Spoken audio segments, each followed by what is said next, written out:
নমস্কাৰ সকলোকে মই আজি বনালো পাস্তা কেনেকৈ বনালো চাওচোন আহক এফালে পাস্তাখিনি বইল কৰিলো বিলাহী পিয়াজ নহৰু আদা জলকীয়া সকলোখিনি কাটি ললো আৰু লগত মই দিছো মেগী মছলা আৰু এফালে সয়া সস আৰু টমেটো সস সকলোখিনি মই ৰেডি কৰি ললো আৰু এফালে কেৰাহী পাতি দিলো মই গেছটো জ্বলাই দিলো এনেদৰে দিয়াৰ পিছত কেৰাহীটো গৰম হৈ যোৱাৰ লগে লগে মই ইয়াতে দিছো ৰিফাইন অইল আৰু ৰিফাইন অইল দিয়াৰ পিছত মই নহৰু আৰু আদাখিনি ভালদৰে ভাজি ললো যিখিনি মই কাটি লৈছিলো আৰু এইখিনি অলপ টাইম ভজাৰ পিছত আৰু মই ইয়াতে দিছো বিলাহীখিনিও এনেদৰে অলপ সময় ভাজিব লাগিব আৰু সকলোৱেতো জানেই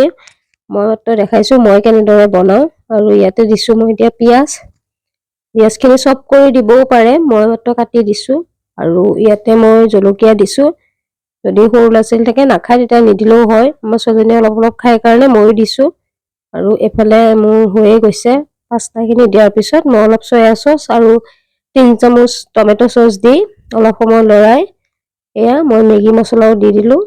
আৰু দেখিব পাইছে মোৰ পাস্তা ৰেডি হৈ গৈছে আৰু এয়া আমি খাবলৈ ললো পাস্তাখিনি হৈ গ'ল আৰু এয়া মাহী ল'ৰা সিও আহিছিল মাহী আহিছিল যেহেতু তাতও খাবৰ দিলো